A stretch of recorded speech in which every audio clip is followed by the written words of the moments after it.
तो कैसे हैं आप लोग? उम्मीद है आप सभी लोग अच्छे होंगे और अच्छे से अपनी पढ़ाई को कर रहे होंगे। आज की इस वीडियो में हम लोग पढ़ेंगे विद्युत धारा के चुंबकीय प्रभाव का पार्ट 3। पिछली वीडियो में हम लोगों ने विद्युत धारा के चुंबकीय क्षेत्र पढ़ा था। क्या पढ़ा था? चुंबकीय क्षेत्रों के बारे में पढ़ा था। फिर जो चुंबकीय क्षेत्र होते हैं फिर उनके रेखाओं के बारे में पढ़ा था। फिर उनकी रेखाओं के गुण के बारे में पढ़ा था। आज की इस वीडियो में हम लोग पढ़ेंगे दक्षिण हस्त का नियम, फ्लेमिंग के दक्षिण हस्त का नियम। अब क्या चीज़ है, तो चलिए बिना देरी किए हुए इस वीडियो को शुरू करते हैं। देखिए अब इसमें क्या कहना है, दक्षिण मतलब दाहिना, हस्त मतलब हाथ, यानी कि दक्षिण हाथ के बारे में ही कहा जा रहा है। अब देखिए यानी कि दक्षिण हस्त का नियम। अब देखिए यानी कि यहाँ पर लिखा है तर्जनी यानी कि ये वाली उंगली, और यहाँ पर लिखा है अंगूठा यानी कि ये वाली उंगली, और यहाँ पर लिखा है मध्यमा यानी कि ये वाली उंगली। यानी कि हमारे 3 अंगुलियों के बारे में बात हो रही है। किन के बारे में बात हो रही है? 3 अंगुलियों के बारे में बात हो रही है। तब इसको हम कैसे लिखेंगे, किस तरह से लिखेंगे? आपको इसका जो अंगूठा मतलब जो चित्र है, हैंड का चित्र है, हाथ का, यहाँ पर दिख रहा होगा, स्क्रीन पर दिख रहा होगा। अब देखिए अब क्या करते हैं, दक्षिण हस्त के नियम में अपनी दक्षिण हस्त के 3 अंगुलियों को, यानी कि यह है मध्यमा, यह है तर्जनी और यह है अंगूठा, यानी कि अपने मध्यमा, तर्जनी और अंगूठे को इस तरह से फैलाएं। किस तरह से? इस तरह से फैलाएं कि तीनों एक दूसरे के लंबवत हों। अब कैसे लंबवत हों? देखिए अब मान लीजिए हम क्या कर रहे हैं, मान लीजिए यह क्या है, तर्जनी, यह है अंगूठा, यानी कि यह है तर्जनी, यह है अंगूठा, यानी कि यहाँ पर है, यहाँ पर है। मान लीजिए यह है तर्जनी, यह है अंगूठा। देखिए यह तर्जनी, यह अंगूठा, यानी कि यह दोनों क्या हैं, एक दूसरे के लंबवत हैं। यानी कि यहाँ पर बन गया 90 अंश का कोण। यानी कि हम क्या कह रहे हैं कि अपनी तीनों उंगलियों को इस तरह से फैलाएं कि तीनों एक दूसरे के लंबवत हो, यानी कि मध्यमा के लंबवत तर्जनी, तर्जनी के लंबवत मध्यमा, मध्यमा के लंबवत तर्जनी और तर्जनी के लंबवत मध्यमा, और अंगूठा के लंबवत तर्जनी और अंगूठा मतलब तर्जनी के लंबवत अंगूठा, यानी कि तीनों उंगलियां एक दूसरे के लंबवत हैं, यानी कि उनके बीच 90 अंश का कोण बने। तब उसके बाद जो तर्जनी है वह चुंबकीय क्षेत्र की दिशा को दर्शाएगा, और जो अंगूठा है वह चालक की गति की दिशा को दर्शाएगा, और जो मध्यमा है वह प्रेरित धारा की दिशा को दर्शाएगा। एक बार और देखिए जो चुंबकीय क्षेत्र किसको दर्शाएगा, यानी कि तर्जनी जो है ये वाली उंगली किसको दर्शाएगी? चुंबकीय क्षेत्र की दिशा को।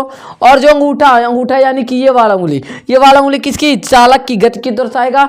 और मध्यमा जो है यानी कि ये वाली प्रेरित धारा को दर्शाएगी, यानी कि जो तर्जनी है वह चुंबकीय क्षेत्र की दिशा को, जो अंगूठा है वह चालक की गति की दिशा को, और जो मध्यमा है प्रेरित धारा की दिशा को। अब कैसे लिखना है आप लोग लिख लीजिए।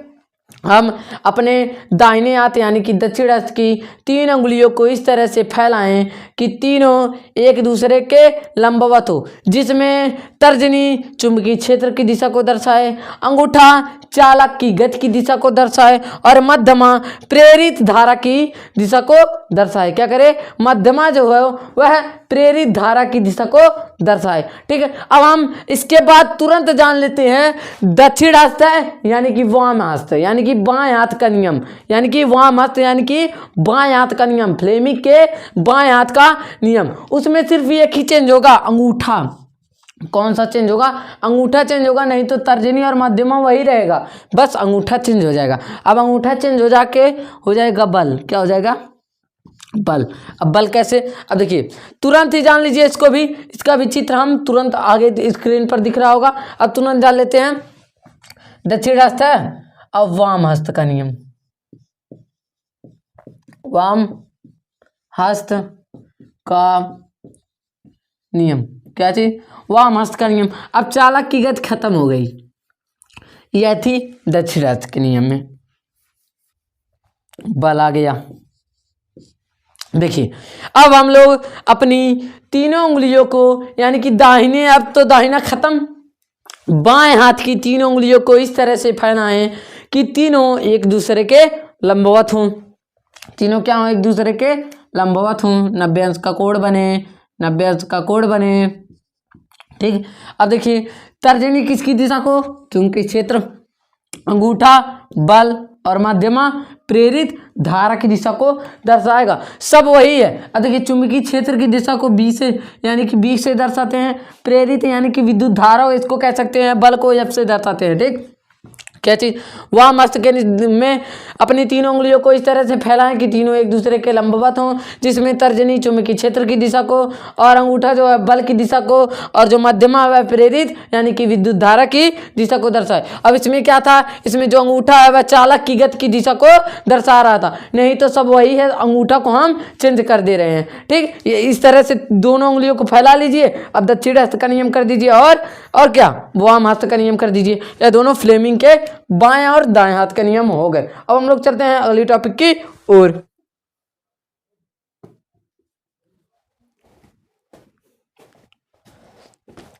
अब देख लेते हैं अगली टॉपिक, यानी कि यह क्या चीज कह रहा है, जो लिखा हुआ है उसी पर हम लोग ध्यान दे दें, इसी को ध्यान दे दें, आसानी से याद हो जाएगा। अब देखिए, ये देखिए सीधे है, क्या है, सीधे। सीधे चालक तार से चालक में यानी कि सीधे चालक से विद्युत धारा प्रवाहित होने के कारण चुंबकीय क्षेत्र अधिक होता है। क्या होता है, चुंबकीय क्षेत्र अधिक होता है। यानी कि चालक से, जैसे वह बैटरी है, अगर मान लीजिए बैटरी है वह हो गया, या फिर ट्रांसफार्मर वह समझ लीजिए, या फिर डायरेक्ट पूरा एकदम तेज फ्लो में क्या होगा, विद्युत धारा प्रवाहित होगा, तो क्या होता है, चुंबकीय क्षेत्र अधिक हो जाता है, यानी कि उत्पन्न होता है, चुंबकीय क्षेत्र अधिक उत्पन्न होता है। यानी कि सीधे चालक से क्या होता है, सीधे चालक से विद्युत धारा प्रवाहित होने के कारण चुंबकीय क्षेत्र अधिक होता है या फिर उत्पन्न होता है। फिर देखिए, यदि किसी चालक तार में से विद्युत धारा गुजारी जाती है, यानी कि जो तार है, मान लीजिए तार है,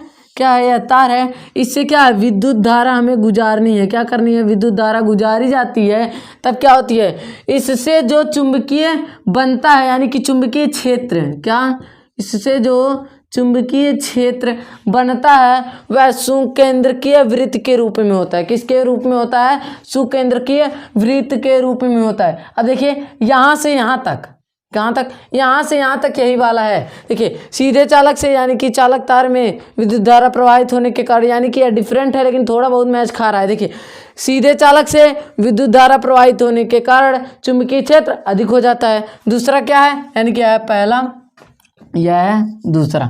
यदि किसी चालक तार में से विद्युत धारा गुजारी जाती है तो उससे जो चुंबकीय क्षेत्र क्या होता है, बनता है या फिर उत्पन्न होता है, वह सुकेंद्रकीय वृत्त के रूप में होता है। किसके रूप में होता है, सुकेंद्रकीय वृत्त के रूप में होता है। फिर देखिए तीसरा क्या कह रहा है, तीसरा है चालक तार विद्युत धारा की दिशा को उत्क्रमित हो जाती है। यानी कि चालक तार में, हम कर लें यहाँ पर, चालक तार में विद्युत धारा की दिशा को उत्क्रमित कर दें, क्या, यहाँ पर गलत लिखा हुआ है, उत्क्रमित कर दें। देखिए अब क्या करें, चालक तार में विद्युत धारा की दिशा को क्या कर दें, उत्क्रमित कर दें। यानी कि मान लीजिए फ्लो इधर से कर रहे हैं, यानी कि जो विद्युत धारा इधर से क्या हो रहा है, बह रहा है, हम इसको इधर से बहवा दें, क्या कर दें, इधर से इस तरह से कर दें कि इधर से बहने लगे। अब किधर से, जब क्या कह रहा है, उत्क्रमित कर दें तो क्या होगा, चुंबकीय क्षेत्र की दिशा भी उत्क्रमित हो जाती है। यानी कि जब हम क्या कर देते हैं, विद्युत धारा की दिशा को पलट देते हैं, यानी कि उल्टा कर देते हैं, तो जो चुंबकीय क्षेत्र की दिशा होती है वह क्या हो जाती है, उल्टा हो जाती है, यानी कि उत्क्रमित हो जाती है।